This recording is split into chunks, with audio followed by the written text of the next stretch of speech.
তুই কি করো এলা, ও মোর মরণ কেন হয় না, কানা জন্মকে দেখে না, 203-এর ঝগড়া যে মোকে ভালে লাগে না।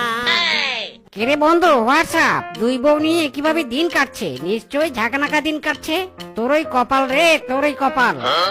আর কপাল রে বন্ধু, এই কপালে শুধু কাটা আছে, কোনো ফুল নেই। ঘরে দুটো বউ নিয়ে কি যে ঝামেলায় আছি রে বন্ধু, ওদের জ্বালায় কোনো ব্যবসায় আমি টিকাতে পারছি না। যে ব্যবসায় করতে যাই সেই ব্যবসাতেই গন্ডগোল পাকিয়ে দেয়। এভাবে চললে তো সংসারে আমার টানাটানি শুরু হয়ে যাবে রে বন্ধু। তাই নাকি রে? তাহলে তো দেখছি তোর ভেরি বিগ প্রবলেম। বানর রে, তোর তো গাট্টু মাথায় অনেক বুদ্ধি, দে না বন্ধু আমাকে একটা বুদ্ধি দে না। তুই বউকে সামলিয়ে কিভাবে ব্যবসা করে খাবো, আমি যে আর পারছি না মায়েরি। ঝিকিমিকি তারা, গাট্টু মাথায় বুদ্ধি আয়, বুদ্ধি আয়। এই তো পেয়ে গেছে বুদ্ধি। শোন বন্ধু, তোর দুই বউদের যার যার বাপের বাড়িতে পাঠিয়ে দে, তারপর তুই নতুন করে ব্যবসা শুরু কর। ব্যবসায় লাভ করার পর না হয় আবার বউদের নিয়ে আসিস বাড়িতে, কেমন? ঠিক বলেছিস বন্ধু, বউরা বাড়িতে না থাকলে কোনো গন্ডগোলই হবে না। যে ব্যবসায়ী করব তরতর করে ব্যবসায় সবুজ বাতি জ্বালাবো। বাই বন্ধু, এন্ড থ্যাংক ইউ এত সুন্দর একটা বুদ্ধি দেওয়ার জন্য। হেই সংসার সুখী হয় রমণীর গুণে, আজকের শিয়ালিনী ডাকি সেই কথা মানে। হেই সংসার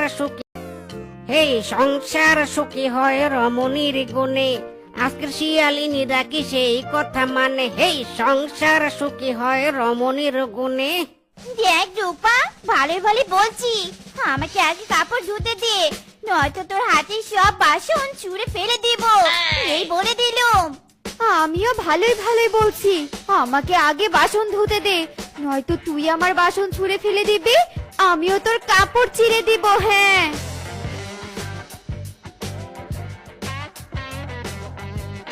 এই এই, তোমাদের এমন তর্ক বিতর্ক থামাও তো। শোনো, তোমাদের একটা আনন্দের সংবাদ দেই। তোমাদের দুজনকে বেশ কিছুদিনের জন্য বাপের বাড়িতে পাঠাবো। জলদি জলদি তৈরি হয়ে নাও। ও মা, তাই?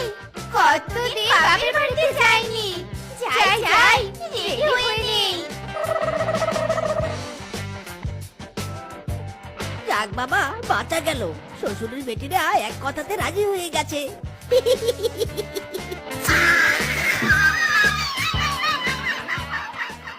ওগো, আমরা রেডি, চলো চলো।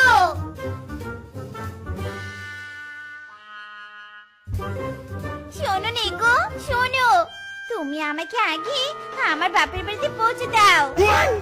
না না, তুমি আমাকে আগে পৌঁছে দাও, আমি আগে বাপের বাড়ি যাব। তোর স্বভাব তো খুব